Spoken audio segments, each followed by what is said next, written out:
Bueno, esa norma pues trae una serie de ventajas para los empleadores que contraten nuevas personas, nuevos puestos de trabajo, hay unos incentivos tributarios.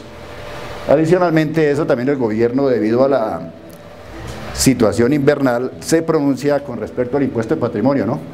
El impuesto de patrimonio ha tenido tres versiones, ¿no? Primero, el gobierno nacional estableció la ley 1370 para allá en el año 2009, ¿recuerdan ustedes? Y estableció unas bases de 3.000 millones de pesos, ¿recuerdan? 3.000 a 5.000 y de 5.000 en adelante. El problema que tuvo el gobierno con esa ley fue que la despidió con un año de anticipación. Entonces los contribuyentes pues tenían mucho tiempo para hacer cositas, ¿no? Y entonces ahorita tienen un problema con todas esas personas que forman las sociedades anónimas simplificadas. La razón de eso fue que después vino la ley 1430 y hizo unas modificaciones también a ese impuesto. Entonces era ya la segunda situación. Y después el gobierno nacional expide un decreto el día 29 de diciembre, amparándose en la cuestión de la ola invernal, e ingresa patrimonios a partir de 1.000 millones. ¿De acuerdo? Entonces uno de los problemas que tenía ese impuesto era el siguiente, que el legislador había determinado que se iba a pagar sobre la base gravable. ¿Sí? Entonces vinieron y dijeron, ahora no, ahora se pague sobre patrimonio. Esos eran los problemas, ¿no? Decía, bueno, si usted tiene 3.000 millones de pesos, usted paga impuesto al patrimonio si la base gravable le da eso. Entonces, si usted tenía, por decir, algún patrimonio de 3.500 millones de pesos y tenía acciones en sociedades, por ejemplo, de 800, entonces era 2.700, entonces no pagaba, ¿sí o no? Entonces, esta serie de leyes que ustedes ven ahí, están tocando el impuesto sobre la renta, el impuesto sobre las ventas, la retención en la fuente y normas de procedimiento tributario, ¿no? Vamos a mirar a ver la parte del impuesto sobre la renta. La deducción por la inversión en activos fijos queda eliminada a partir de este año. Nosotros vamos a hacer las declaraciones tributarias, me disculpan, pero a mí me gusta moverme un poco. Vamos a hacer las declaraciones tributarias del año gravable 2018. Entonces, esta deducción se puede tomar, ¿de acuerdo? Esa deducción la podemos tomar todavía. Entonces dice la norma que a partir del año gravable 2011 ningún contribuyente puede utilizar la deducción especial por activos fijos, a partir de este año, sí, pero las declaraciones de renta que ustedes van a elaborar, si hicieron inversiones en activos fijos productores de renta que sean tangibles, sí, y que se puedan depreciar. Esa es una de las condiciones para utilizar esa deducción, que el activo tiene que poderse depreciar. ¿Qué quiere decir eso? Que esta norma no aplica para los terrenos. ¿Por qué? Porque los terrenos no se deprecian. Primero. Segundo, esta norma tiene una serie de restricciones, ¿no? Estoy hablando del año gravable 2010, de lo que vamos a hacer ahorita en el 2011. Una de las restricciones es que el contribuyente que se acoja a esta deducción no puede utilizar el beneficio de auditoría porque sería un doble beneficio, ¿de acuerdo? Es decir, cerrarle el término a la DIAN de 6, 12 o 18 meses, entonces no podemos así, ¿no? Entonces, tomamos la deducción del activo fijo o nos vamos por el beneficio de auditoría para que mi declaración quede firme en los 6, 12 o 18 meses. La otra situación que tiene esta norma de la inversión por activos fijos es que esto le puede generar pérdida al contribuyente, ¿de acuerdo? Usted está haciendo su declaración de renta y de pronto, como eso es un gasto, eso es una deducción que tiene una línea especial dentro del formario, le puede voltear la renta líquida gravable al contribuyente. Imaginémonos este caso, mire. Yo tengo unos ingresos, por decir algo, de 1.000 millones de pesos, ¿sí? Y tengo unos costos y deducciones de 800. Entonces, ¿hasta ahí cuánto tengo? 200. Tengo 200 de renta líquida, ¿sí o no? Sí.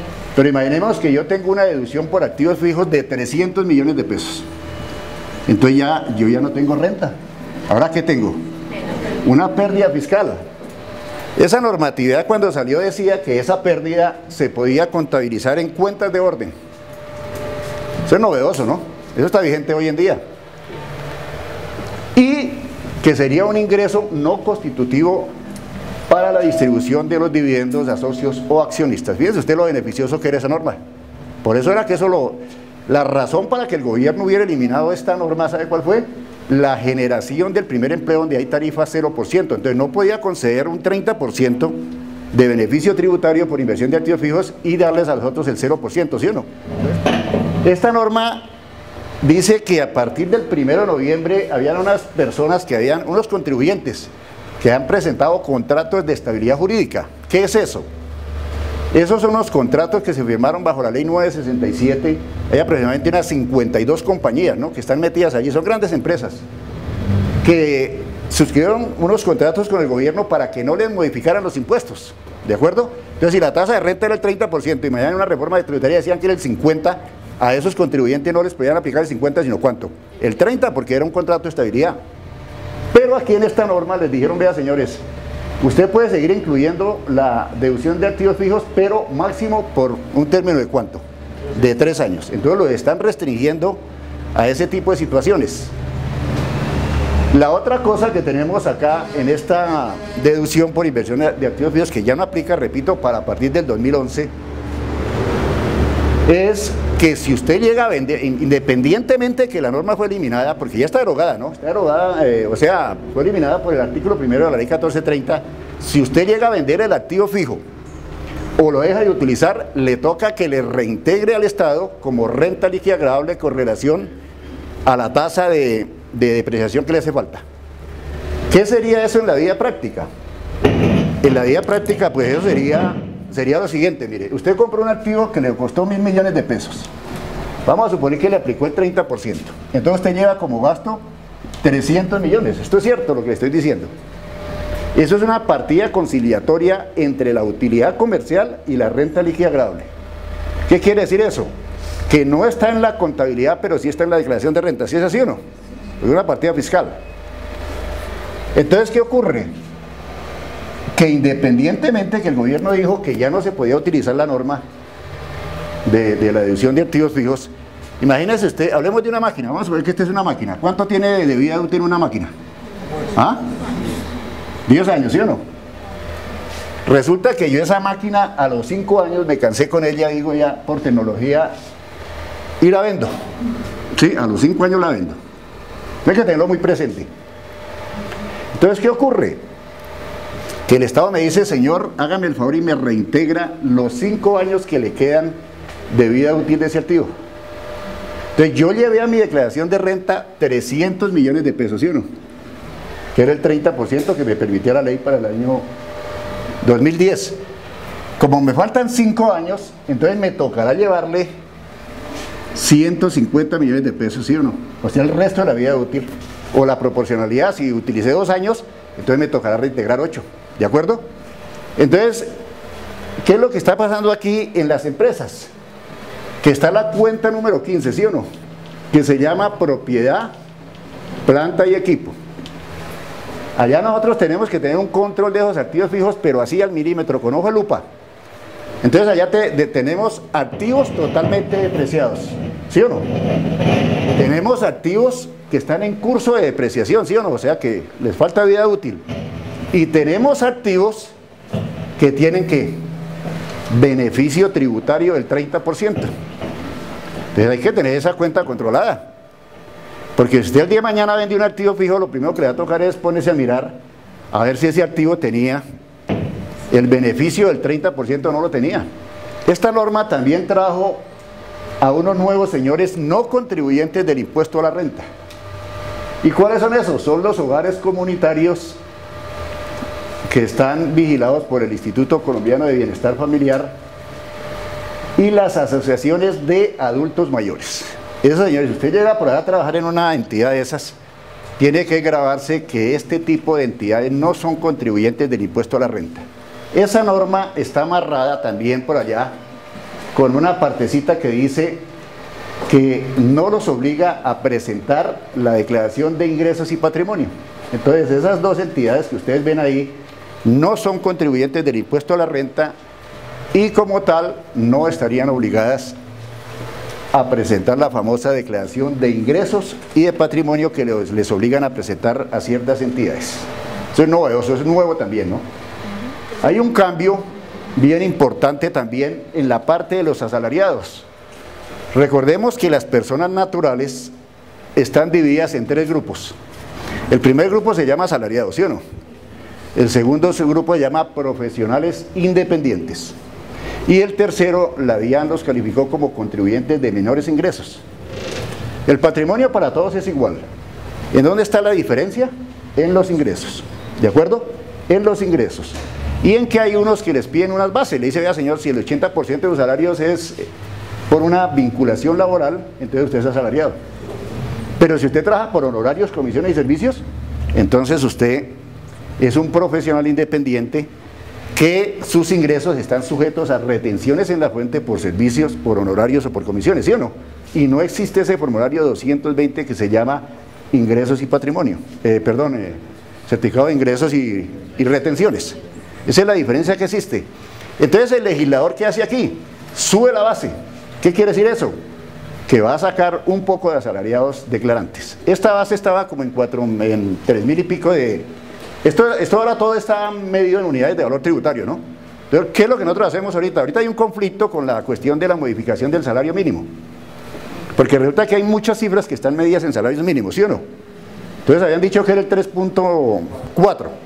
Entonces ahora modificaron al 4%.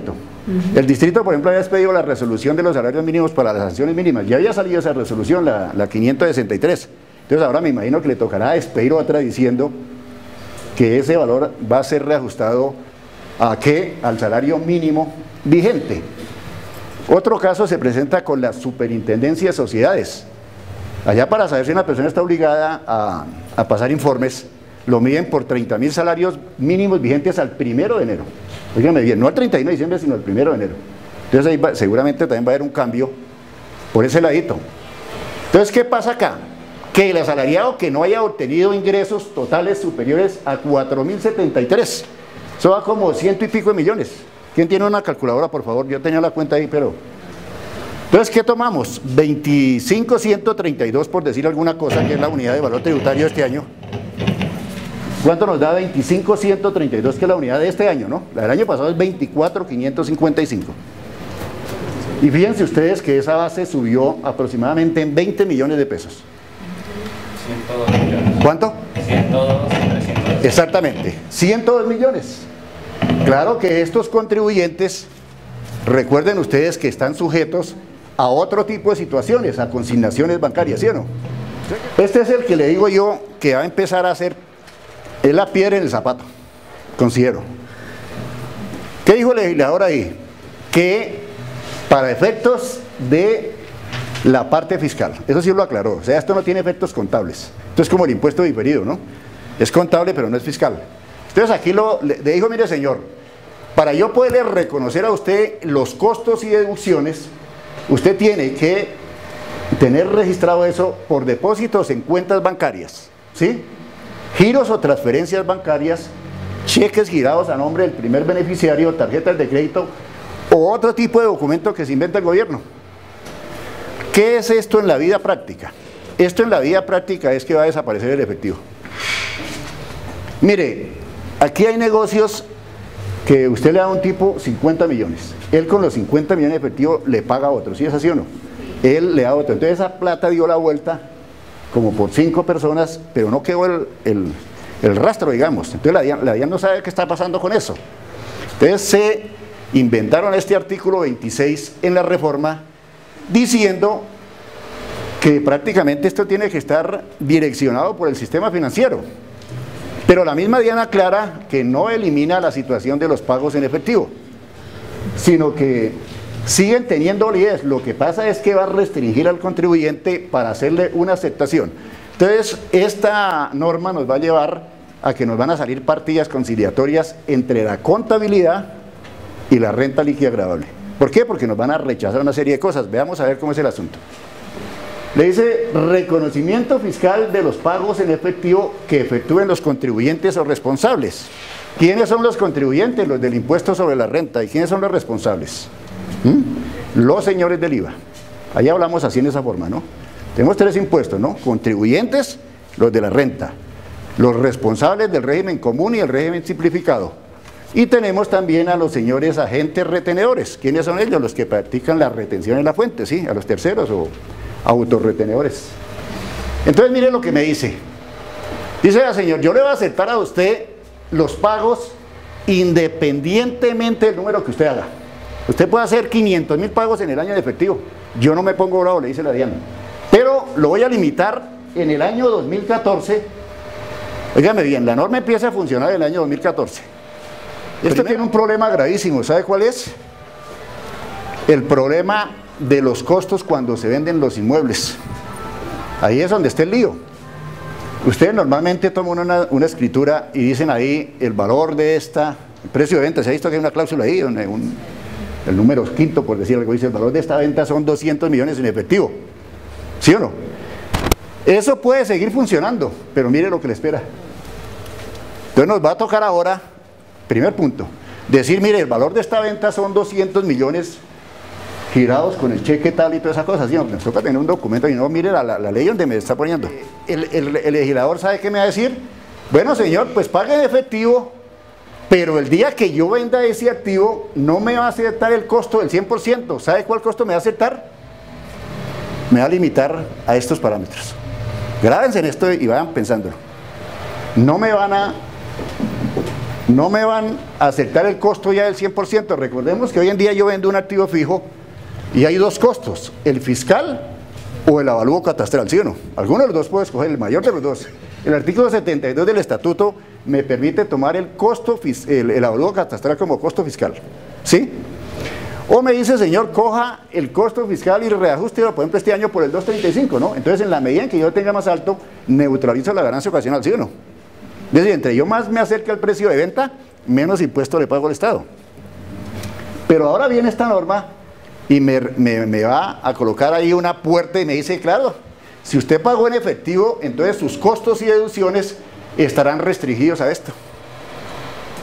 Esta reforma también toca el descuento tributario pagado en el exterior. Yo siempre venía diciendo que había una discriminación en esta norma. Ese es el artículo 254 del estatuto. ¿De dónde sale esto? Esto sale es cuando yo, por ejemplo, pago un impuesto en el exterior, ¿sí o no? Yo, por ejemplo, me gané unos ingresos, por decir algo, en Chile. Entonces me gané, por decir algo, 50 millones. Entonces allá me retuvieron 5 millones. ¿Sí? Allá tienen su legislación. Todos los países tienen una legislación tributaria totalmente diferenciada. Hay unos convenios que llama los convenios de doble imposición. ¿Eso para qué es? Para evitar la doble tributación, ¿sí? Que yo pague aquí y que esas rentas también sean grabadas allá. Entonces el Estado dice que el contribuyente puede llevar como descuento tributario, pero decía que los nacionales, así está redactada la norma antes de la reforma. Ahora, ¿qué le agregaron? Extranjeros, ¿sí? Con residencia, que sean personas naturales y que tengan una residencia de más de 5 años aquí en Colombia. Entonces, si esas personas, esta es la parte nueva, esta. Eso no aplica sino para los nacionales hasta el año 2010. Ahora aplica para los extranjeros. Entonces, ¿cómo se maneja eso? Pues el señor va por allá y se gana la plata. Le tienen que dar pues su documento de que le retuvieron un dinero. Cuando él haga la declaración de renta aquí en Colombia, una persona natural aquí en Colombia tributa por lo de aquí y por lo de afuera. Eso se llama renta mundial. Tributa por el patrimonio de aquí y lo de afuera. Excepto que exista un convenio de esos que le hablo de doble imposición. Entonces el Estado le da la opción de que tome ese impuesto que pagó allá en Chile y lo reste como descuento tributario. Pero le coloco una limitante, le dice, señor, me hace un cálculo y me dice cuánto pagan esas rentas aquí en Colombia y hasta ahí yo le acepto el descuento. Pero repito, no aplicaba sino para contribuyentes nacionales y lo han extendido a extranjeros con residencia aquí en Colombia. Es muy bueno, ¿no? Porque eso o es para el uno o es para el otro, ¿sí o no? Habían una serie de discriminaciones ahí que no podían ser. Ahí dice la norma, siempre que el descuento no exceda el monto del impuesto que se debe pagar aquí en Colombia por esa misma renta. Entonces el señor allá se ganó 50 millones, entonces ¿qué me toca hacer a mí? Eso se ve en el seminario de personas naturales que aquí la organización da. Hombre, me toca hacer un cálculo diciendo, vea, 50 millones aquí en Colombia pagan tanto. ¿Sí? Entonces hasta ahí va mi descuento tributario, que me dio 4 millones, pero resulta que allá me pague 10. Entonces el Estado, ¿cuánto me acepta? 4, no me puede aceptar 10, porque me está restringiendo ese artículo 254 a ese tipo de cosas. Está en el artículo 46 de la reforma. Viene luego un cambio también muy importante, y esto sí les aconsejo a ustedes que le hagan un análisis a sus clientes. En lo posible acójanlos al beneficio de auditoría. Esto es un análisis financiero, el beneficio de auditoría. Mire, la inflación, yo no soy analista financiero, pero dicen que cuando la inflación está como ahora es que todo está bien, es que el país está bien, cuando es una inflación del 2%. Entonces, ¿qué quiere decir eso? Que yo perfectamente me puedo acoger a la máxima, ¿sí o no? A la de los 6 meses. El año pasado, por ejemplo, la inflación fue del 3.17, ¿sí o no? Esto se había acabado, o mejor, si acababa en el año 2010. Pero el legislador aprobó y subió esto por 2 años más. O sea, tenemos beneficio de auditoría.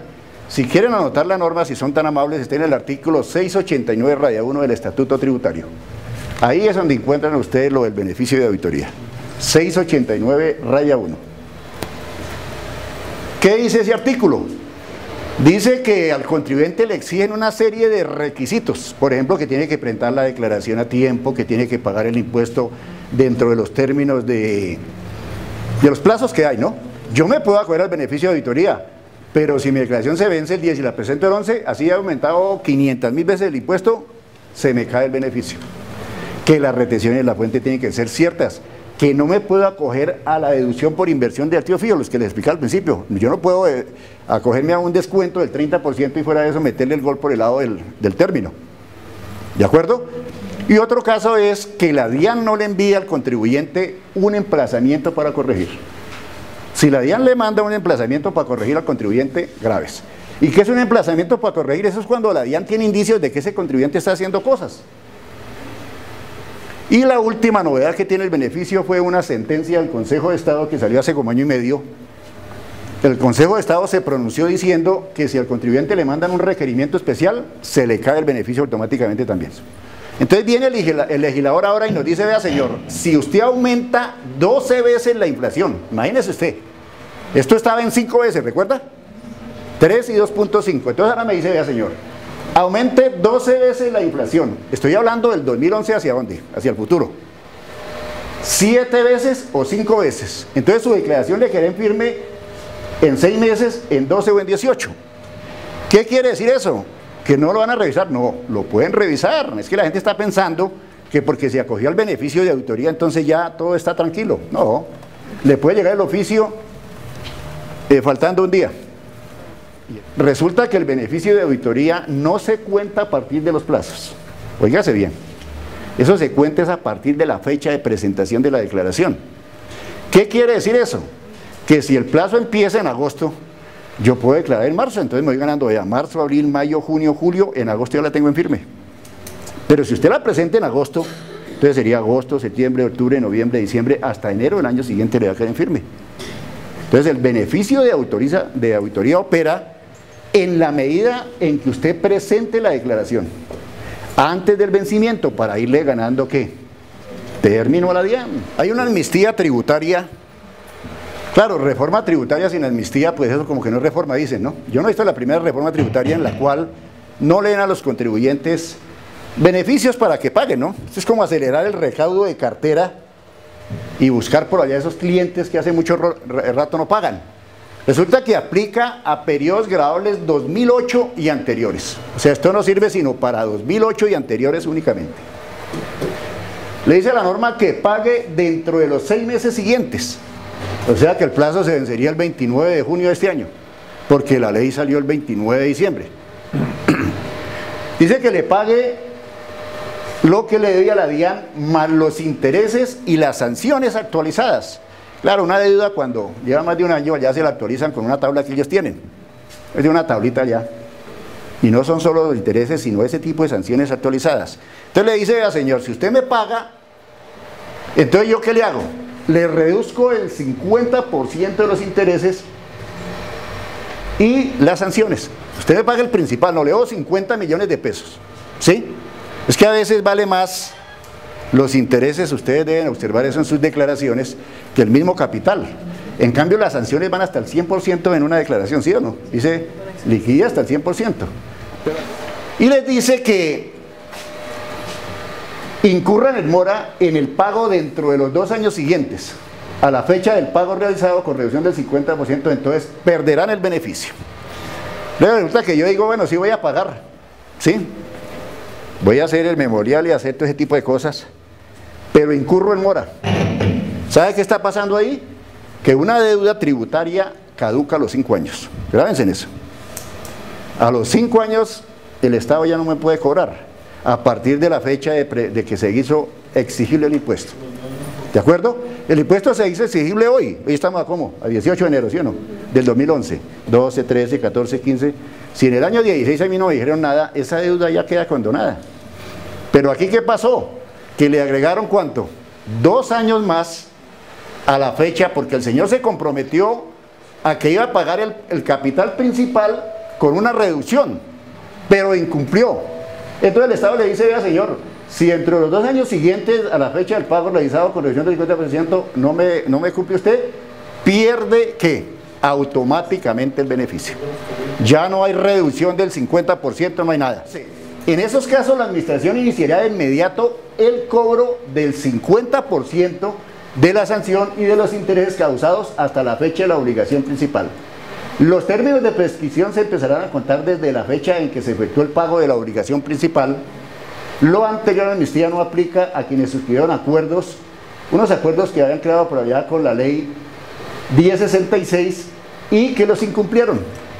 Entonces, fíjense ustedes que el legislador me está dando la opción de que yo pague el capital principal con una reducción del 50% para deudas desde 2008 hacia atrás, ¿no? Pero me toca cumplir. Si yo no cumplo, automáticamente me inician ¿qué? Un proceso para cobrarme esa platica. 2 por 1000 a partir del año 2014 y 2015. Todavía tenemos 12 y 13, ¿no? 1 por 1000 del 16 al 17 y en el 2008 parece ser que lo desmontan. Eso es lo que está vigente hoy, ¿no? Dice que a partir del 2013 ya no nos van a aceptar el 25%, que es lo que tomamos ahorita, ¿sí o no? Sino ¿cuánto? El 50%.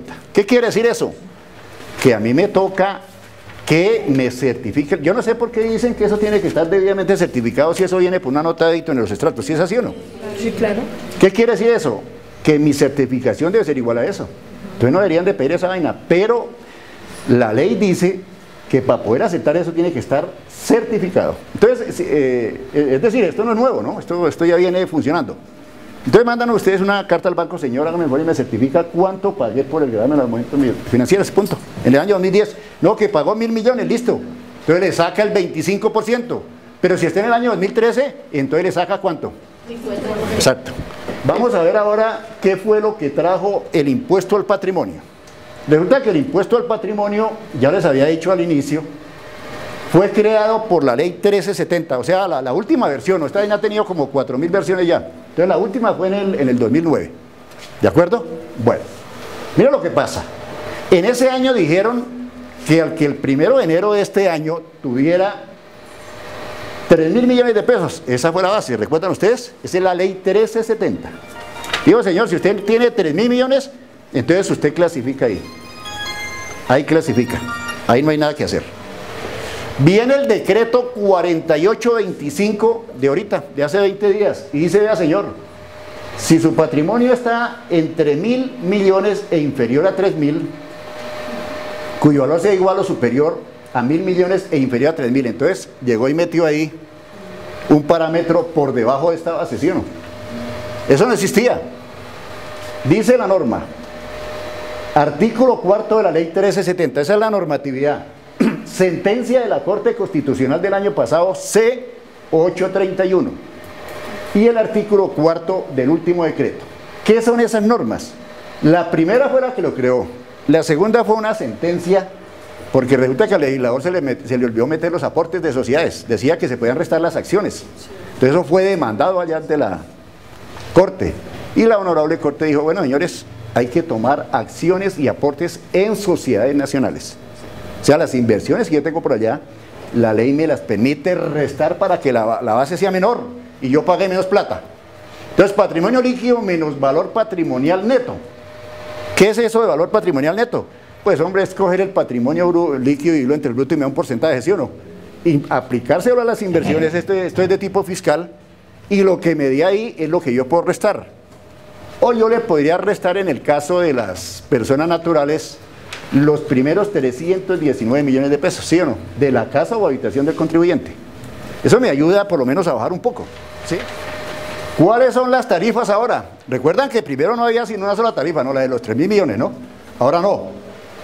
1% sobre la base gravable, óigase bien, sobre la base gravable, cuando el patrimonio líquido sea igual o superior entre 1.000 y 2.000.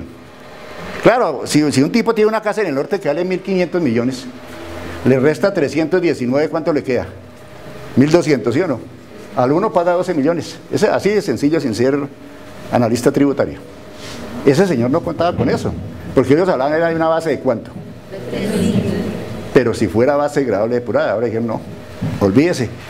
Escala, 1% sobre la base gravable entre 1 y 2.000. 1.4 si el señor está metido entre 2.000 y 3.000. Eso es lo nuevo, ¿no? Lo novedoso.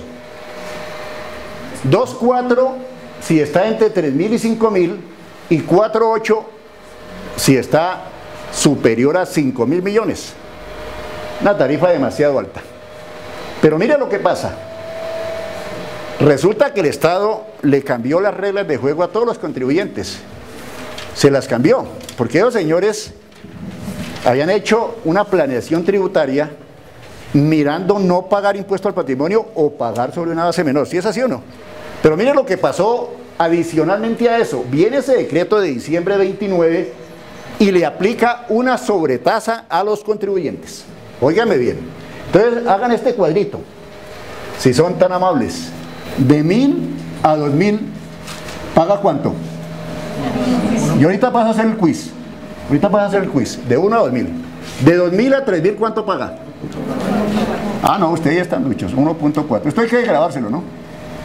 Porque nos vamos a llegar a la empresa y nos va a preguntar el gerente, bueno, ¿cómo quedó el patrimonio ese?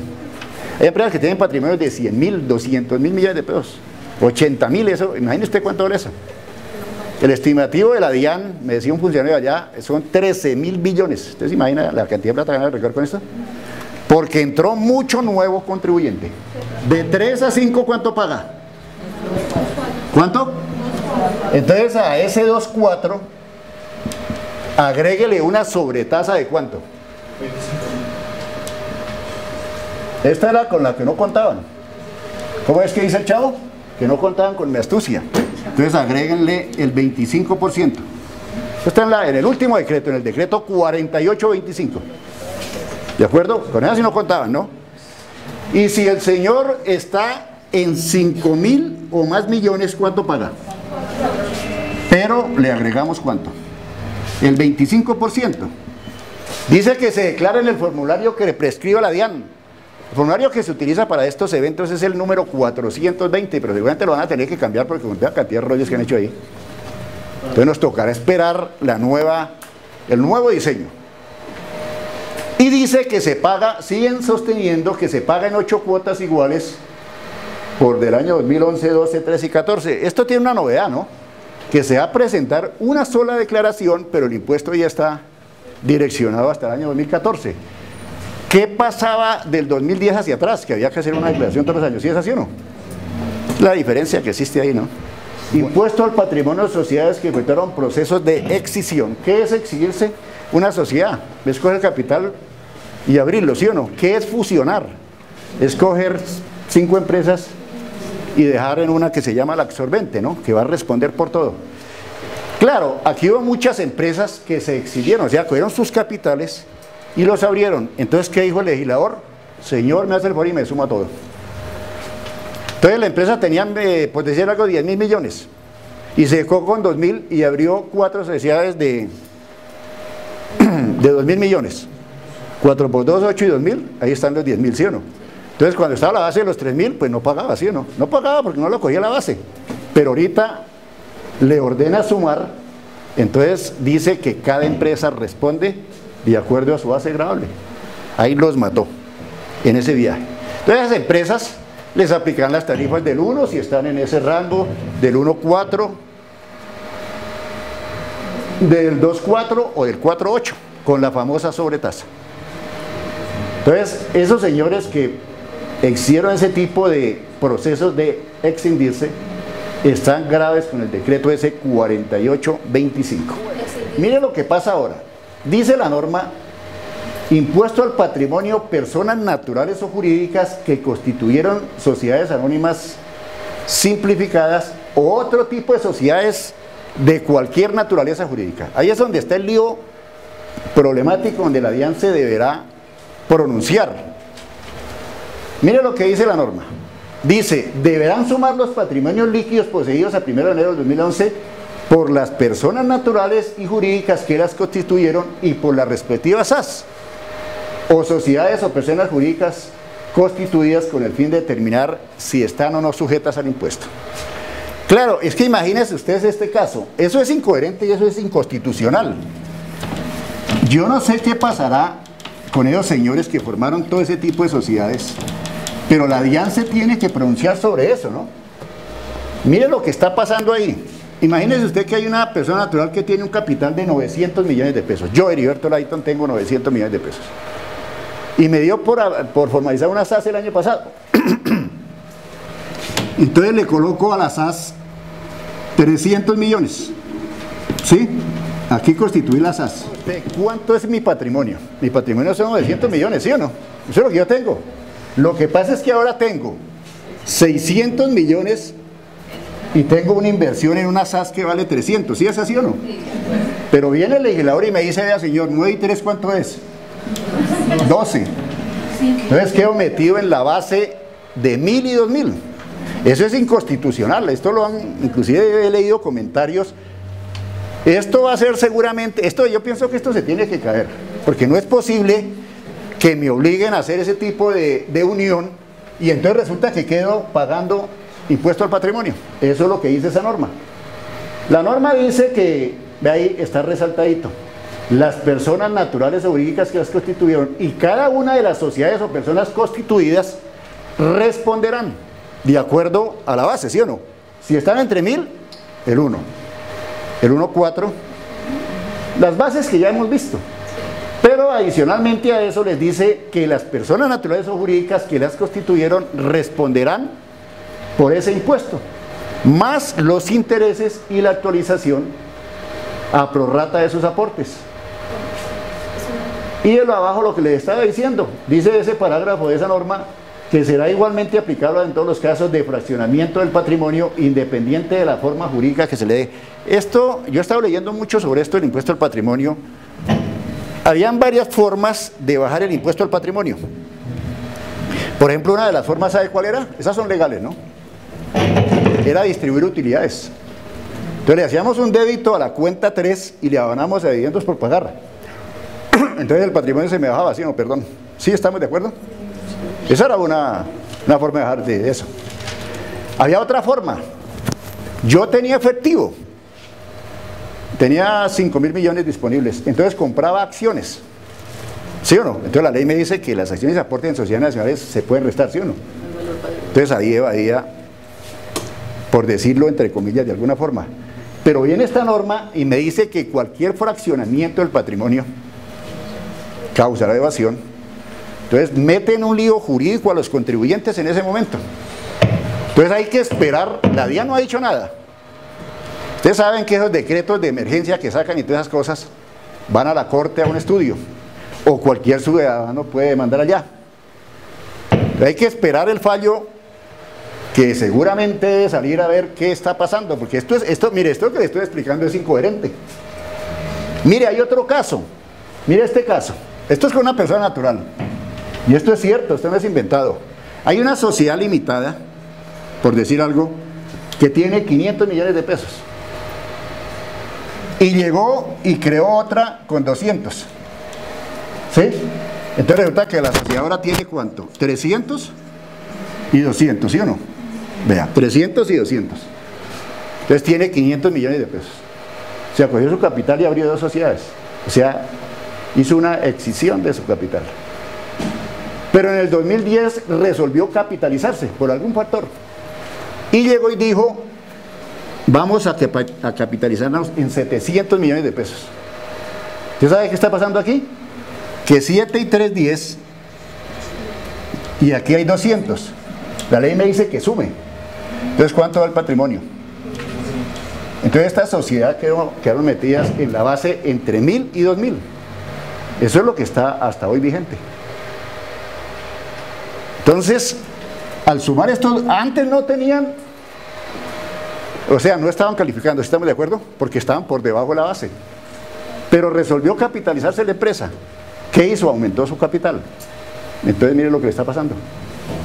Hay un decreto reglamentario que es del 516 y salió el año pasado en febrero del 2010.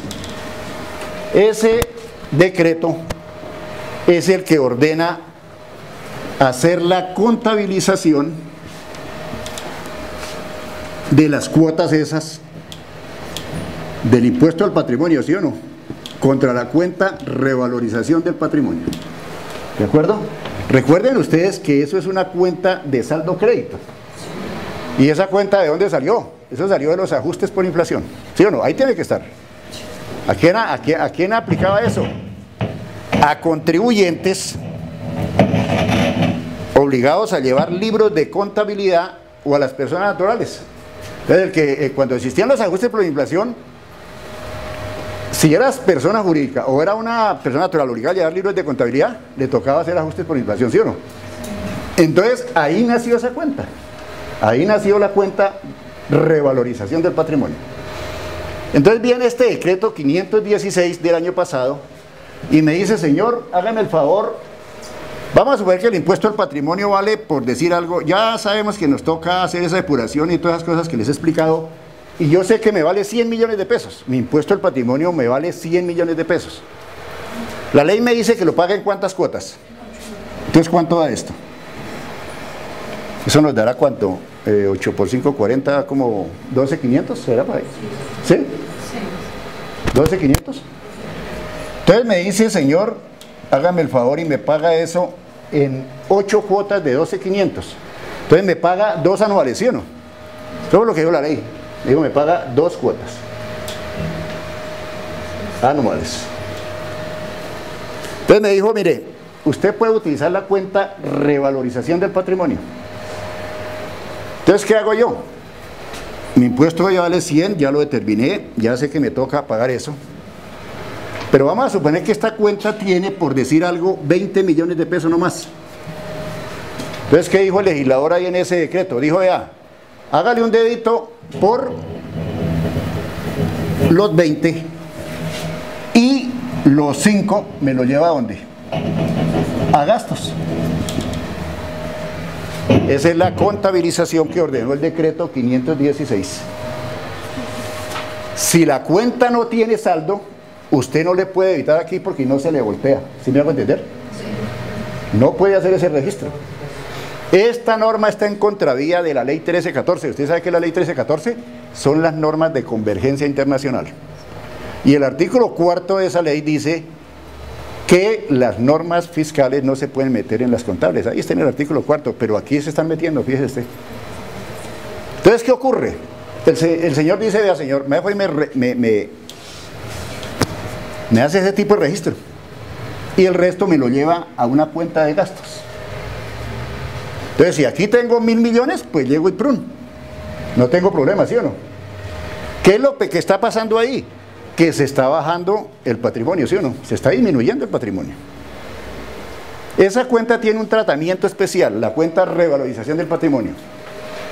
Esa cuenta dice que no se puede distribuir a los socios o accionistas, sino hasta cuando se liquide la empresa. O que yo la puedo capitalizar, eso está en el artículo 36 raya 3 del estatuto. Voy a leer lo que dice el decreto. Dice así, es un decretico de una hoja, decreto 514, estoy mal, es el 514, se me está corriendo ya la...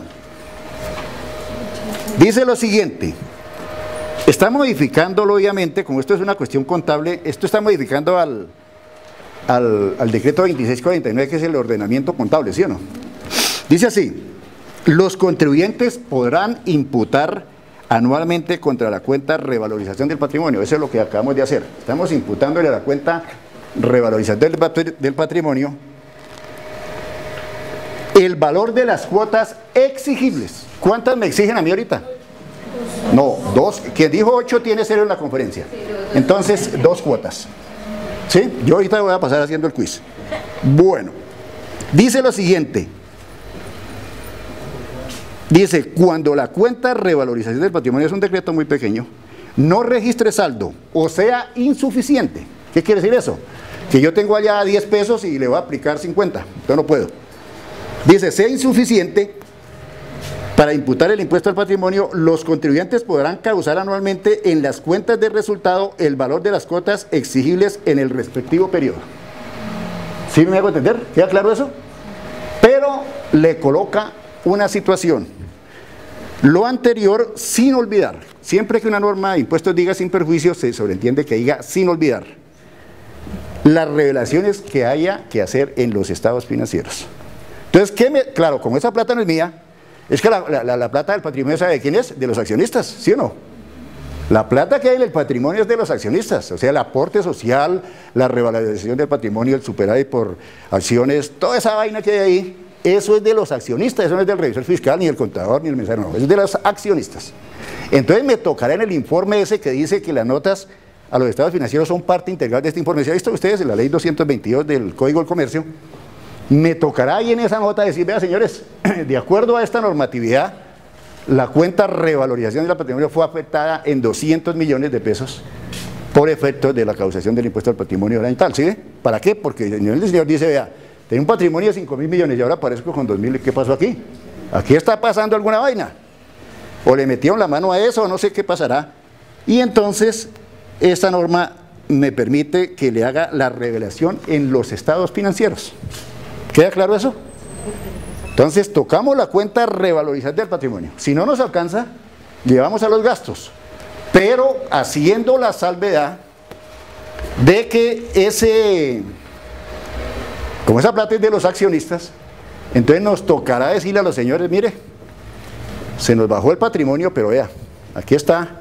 Es más, la Superintendencia de Sociedades había dicho que sí, ese oficio no sé si estará vigente todavía, pero me imagino que debe estar vigente, yo lo tengo por ahí. Decía que cuando esa cuenta se iba a tocar había que pedirle permiso a las sociedades.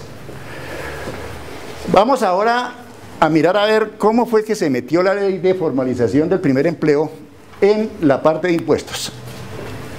Dice la norma que si usted tiene una pequeña empresa, ¿cómo sabe que es pequeña empresa? Son 50 trabajadores, ¿sí? No puede tener más.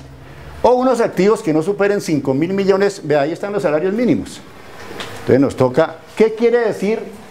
Una cosa es que le digan a usted salario mínimo y otra cosa es que le digan salario mínimo mensual legal vigente, óigase bien. Porque el salario mínimo de hace 50 años no era igual al de ahorita. Entonces una cosa es que le digan vigente y otra cosa es que le digan, entonces aquí son vigentes. Dice que si usted crea ese tipo de empresas, entonces en los 2 primeros años no paga impuesto a la renta. No paga. Esto es para las empresas que se crean. Fíjese bien, no es que ahorita lleguemos a la empresa mañana, no, eso, allá en un seminario allá nos dijeron que el impuesto a la renta era 0%. No, eso es pura paja esa vaina. Es para las empresas que se van a crear a partir de la vigencia de la ley 1429. En el segundo año paga el 25%, ¿sí? Perdón, 2 primeros años, 0, tercer año, 25, cuarto año 50, en el quinto el 75, y en el sexto año en adelante dice la norma que 100% de la tarifa. Entonces observen que esto es muy bueno. Esta fue la razón para eliminar la deducción de activos fijos, porque no podían dar el 30% o el 40% y aquí también el 0% del impuesto a la renta.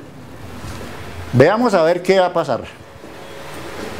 Dice, pequeñas empresas con domicilio principal en Amazonas, Guainía o el Baupés.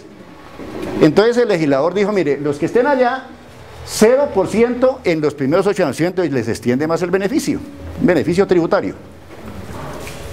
En el 9º año, el 50%, y en el 10º, el 75%, y en el 11º, o sea, en el año 11, el 100%. Entonces, fíjense ustedes que si una empresa esa está por allá en esos departamentos, tiene más beneficios que los que podría tener en otros departamentos de aquí de Colombia. Dice que las personas jurídicas y naturales con domicilio y desarrollo en el Guainía, Amazonas y Vaupés, los primeros 10 años no serán objeto de retención en la fuente. Entonces, si esa empresa está allá, creada bajo este parámetro de la ley 1429, no se le aplica retención en la fuente. Y para los otros, ¿cuánto? 5 años. Dice que las demás personas jurídicas y naturales, pues que no estén metidas en el Amazonas de eso, los primeros 5 años no se les aplica. Pero le pide un requisito.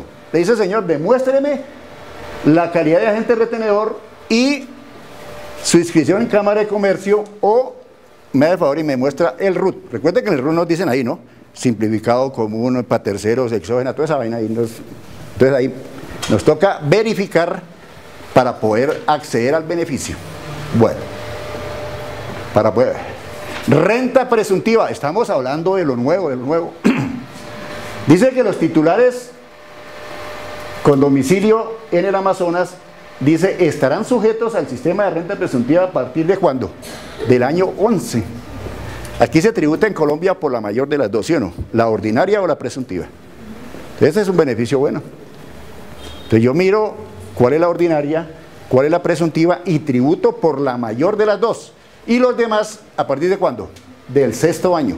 Entonces, fíjense ustedes que el legislador se orienta a esos departamentos donde hubieron esas pirámides y todo eso fue por allá, en esas vainas. Yo no sé qué fue lo que pasó. En todo caso, zonas por allá que han estado muy golpeadas.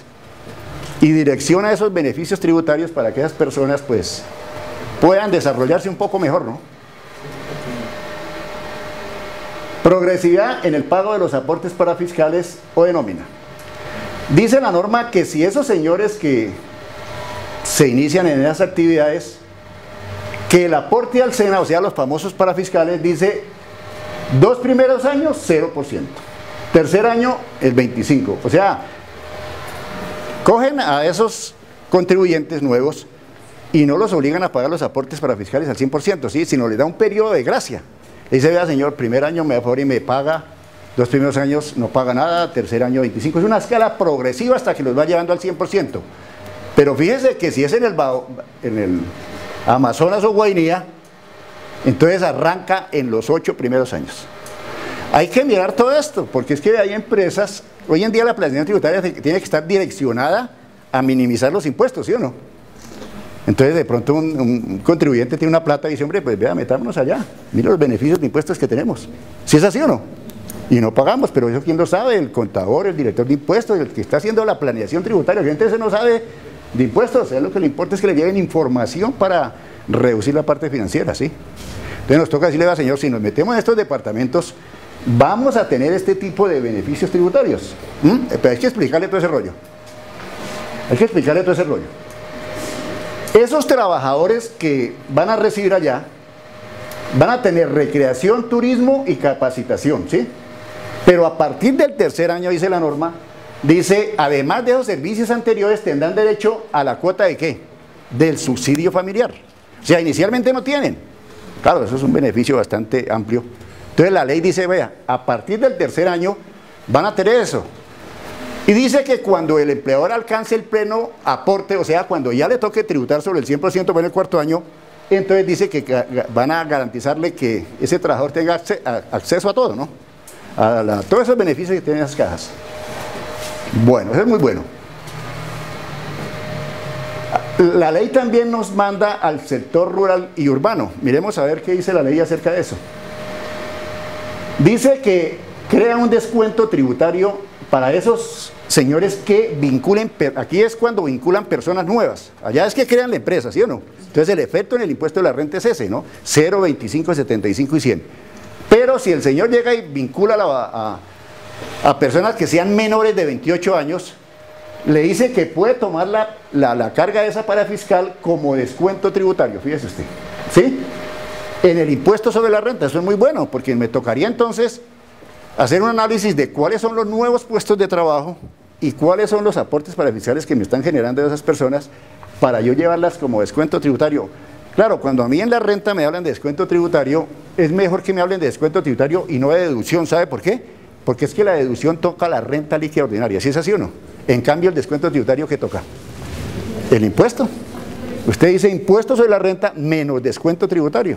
Entonces es más beneficioso el descuento tributario. Entonces me dice, señor, tome esos aportes de esas personas que sean menores. Esto estaba en 24 años, pero en las discusiones fue ya a 28. Pero resulta que me pide unos requisitos para poder yo acceder al descuento. Me dice, vea señor, incremente el número de empleados con relación al que cotizaba en diciembre del año anterior.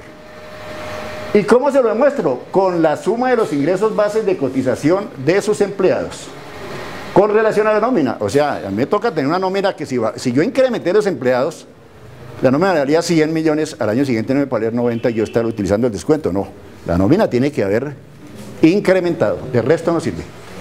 No aplica para mayores de ¿qué?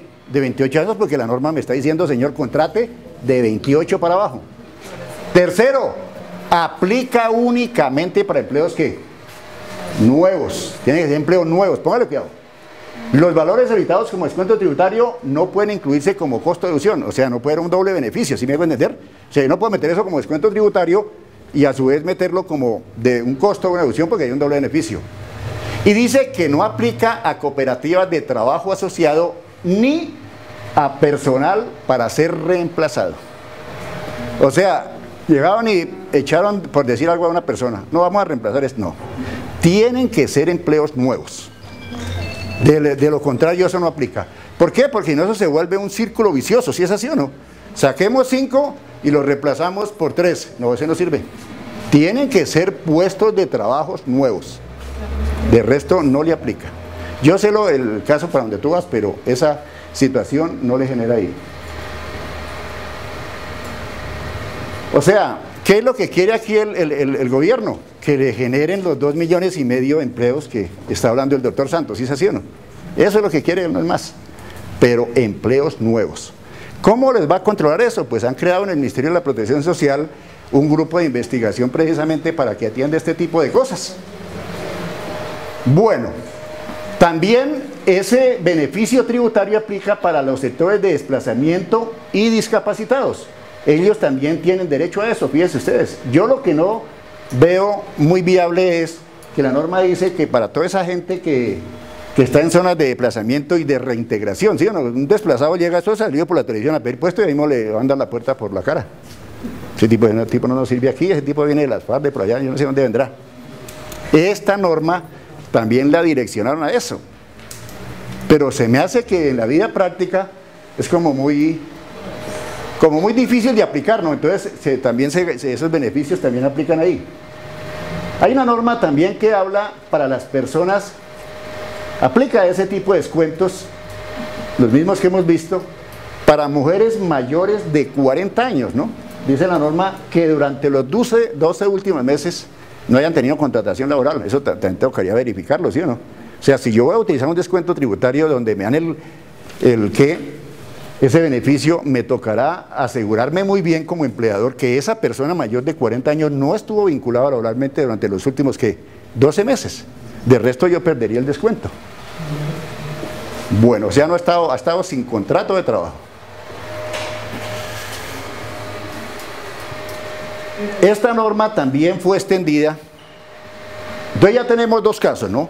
Personas nuevas, ¿sí o no? Puestos de trabajo nuevos. Y tenemos personas menores de 28 años y personas mayores de 40.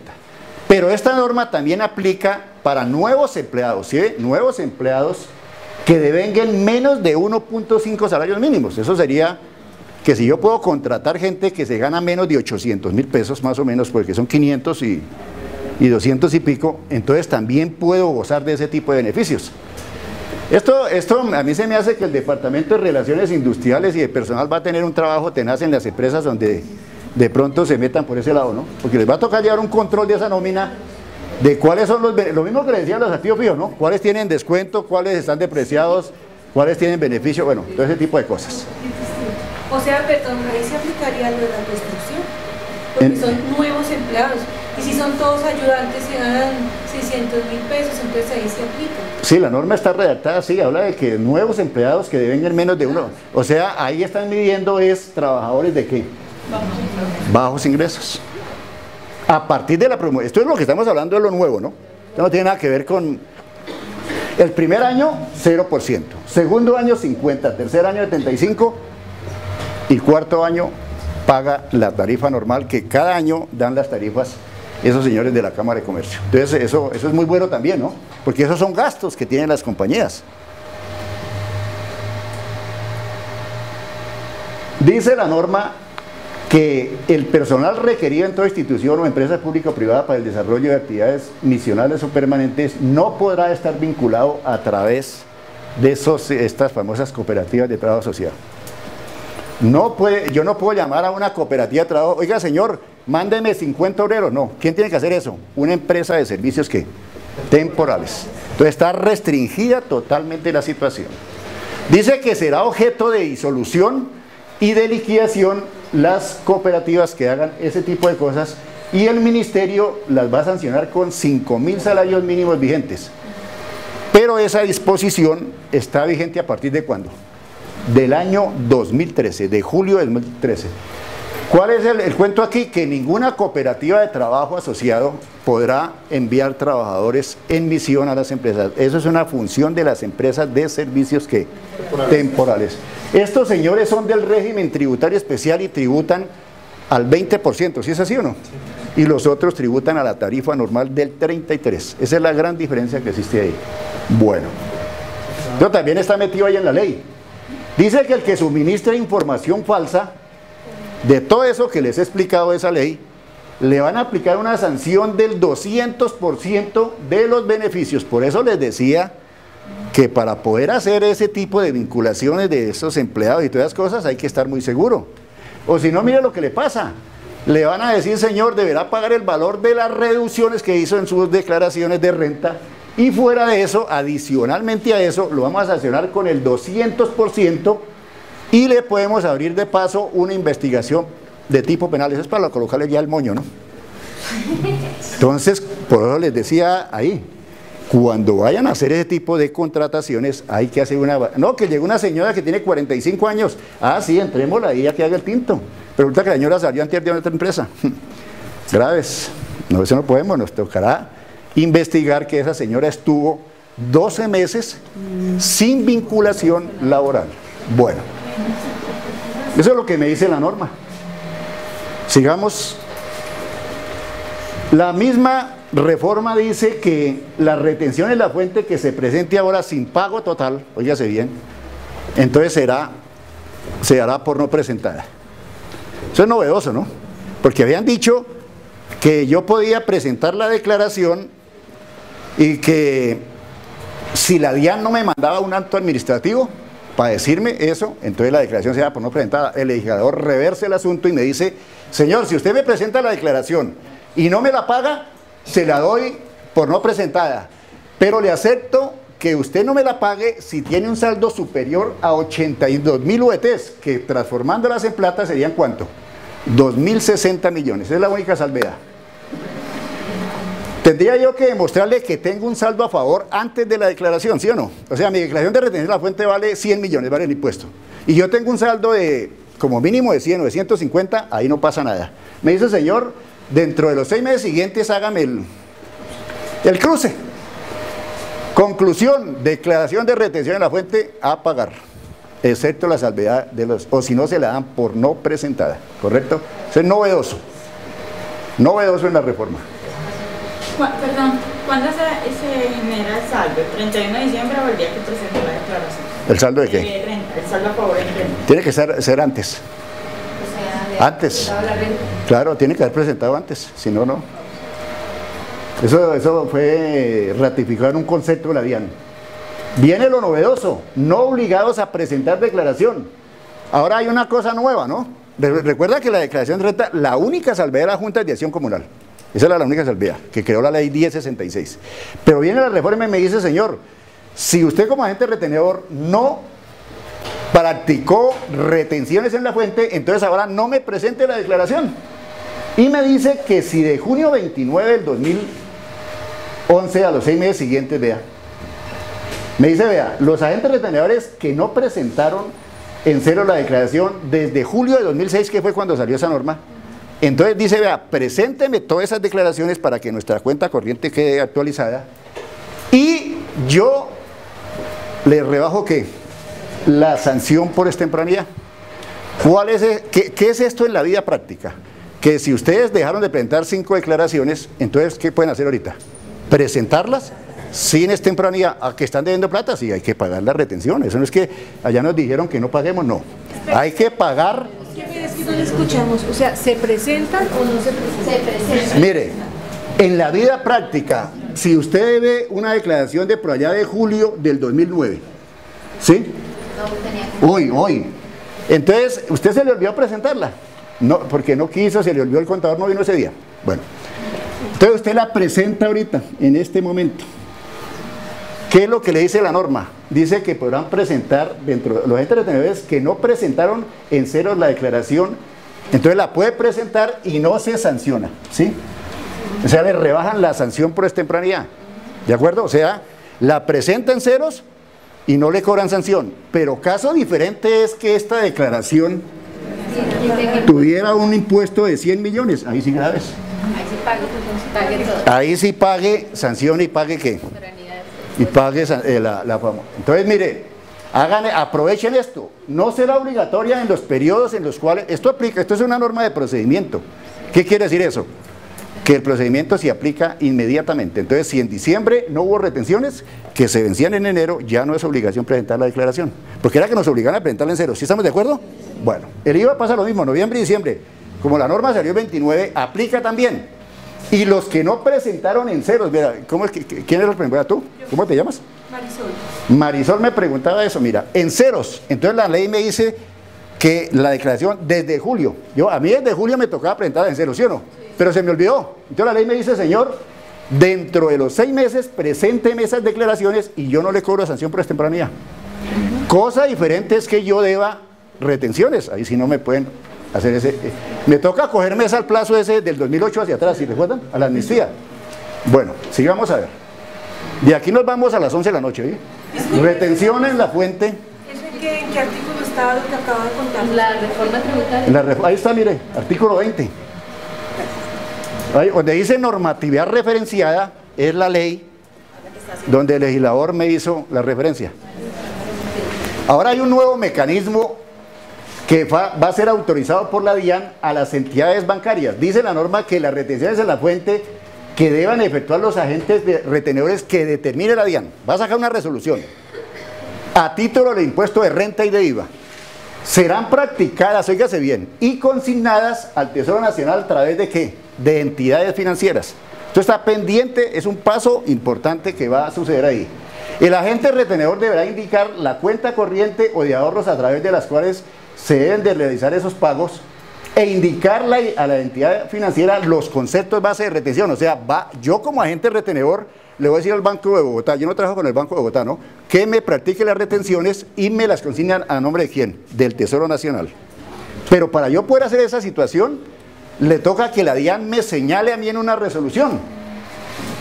Si yo le digo al banco, vea señor, las tarifas son del 4, o no indico, entonces el banco dice que el agente retenedor que ordene el pago no suministre la información, la entidad financiera aplicará el 10% del total.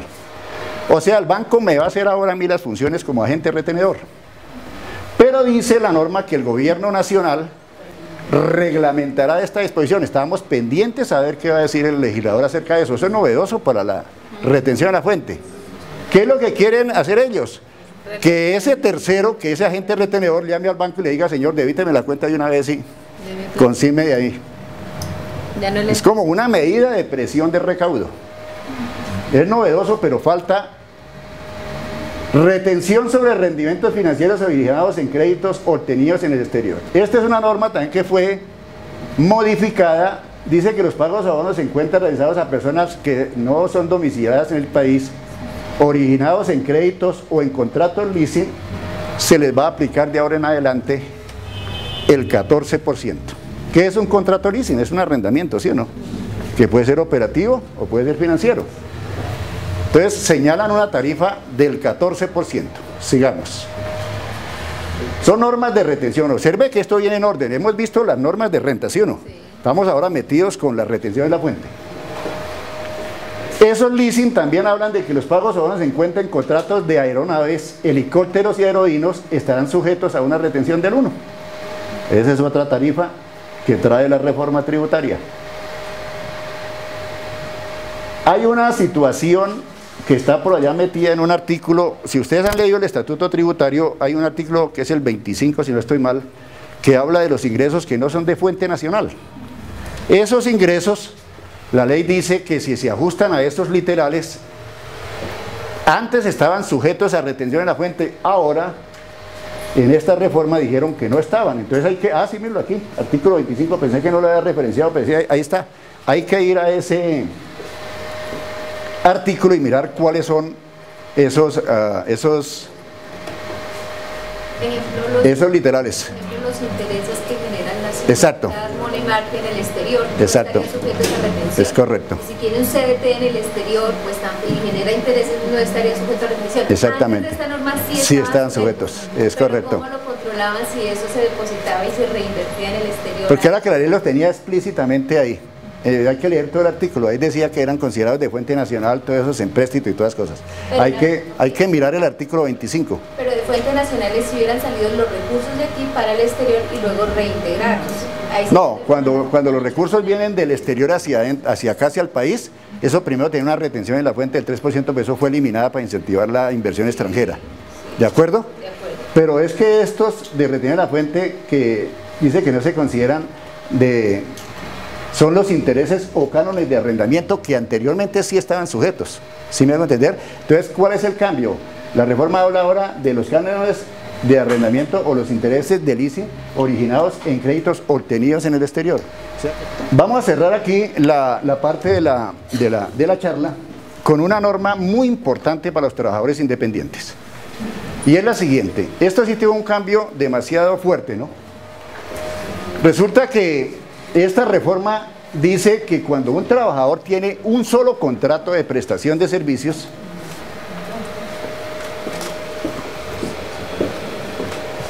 miren lo que pasa, que no exceda de 300 unidades de valor tributario, que haciendo la conversión hoy vale 7.540.000. Se le va a aplicar ya no la retención por honorarios, ni por comisiones, ni por servicios, sino se le va a aplicar ¿qué? La tabla de retención para asalariados. Recuerden ustedes que es una tabla que va de 0 a 95 unidades, de 95 a 150 y no sé qué, ¿se ha visto la tabla esa? Ese es el asunto, ese es un cambio demasiado importante. Pero para que esto se cumpla, dice la norma que el contratista deberá manifestar por escrito al contratante la aplicación de la retención. O sea, eso tiene que estar pactado por escrito. ¿Cuál es la duda que se crea con esta norma? Que la norma dice que se aplica cuando el trabajador tenga un solo contrato de prestación de servicios. O sea, pero el problema es que si el tipo ya tiene 2 contratos, no le aplica. Es decir, los impuestos hay que minimizarlos, pero hay que hacer las planeaciones, tenemos que tener los soportes, nuestros documentos, en fin, para poder sustentar ante la gerencia o las entidades de control los respectivos cambios que se presentan con este tipo de reforma, ¿no? Les agradezco mucho su atención y nos vemos entonces en otra oportunidad. Gracias.